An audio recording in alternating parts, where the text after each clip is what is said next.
Okay, so welcome to MGA Tech, a brand new technology channel in which we will be talking about multiple things that is going on in the technology world.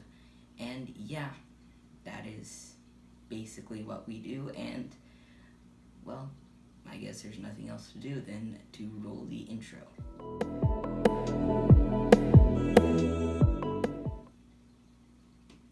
Okay, now that the intro's over, Epic Games has bought Rocket League studio Physonics. This is probably in an attempt to put more games into their Epic Games store, which is basically their competitor and their answer to Steam, which is basically the place to download games.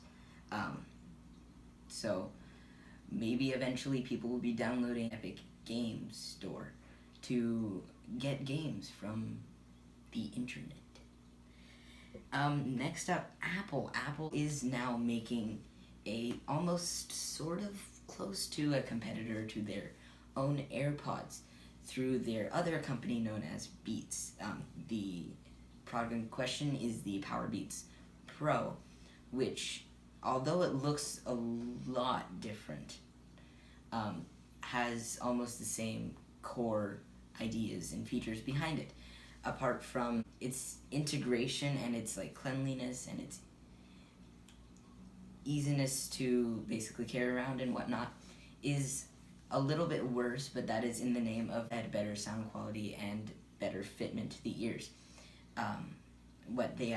What the difference is between this and the AirPods is that they have this little mushroom ear thing. You know what I'm talking about. The little ear things that go into your ears whenever you take them out. Yeah, those things.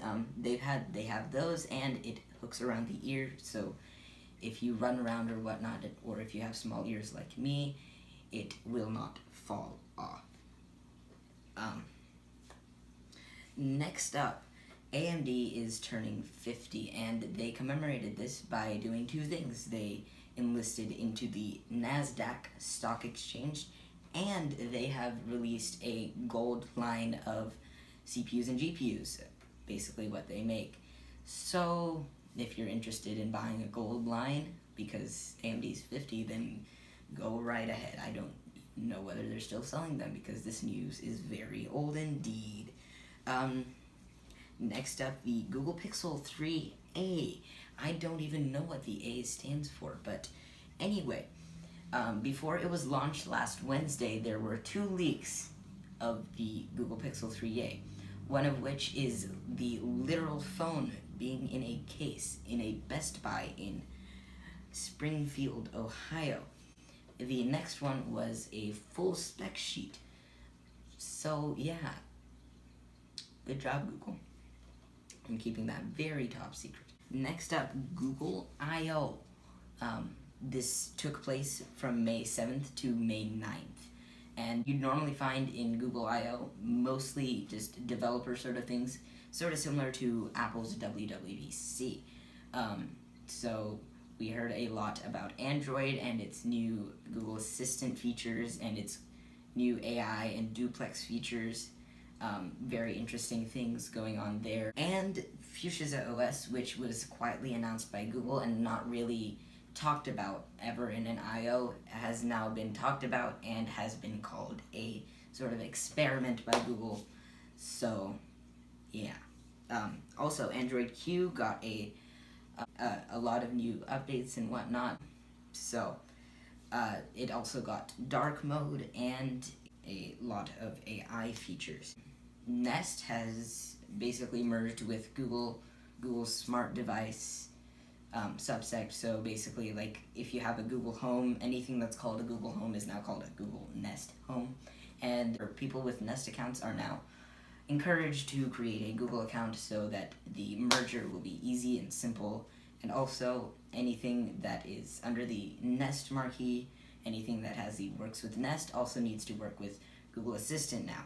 And I guess this is sort of interesting, but yeah, looks like Google makes thermostats now.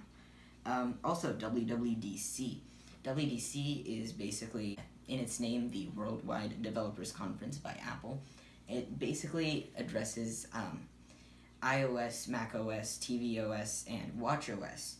And also, you rarely see a actual hardware release, but it's mostly software geared towards people who develop for Apple devices. We will see iOS 13 and new versions of Mac.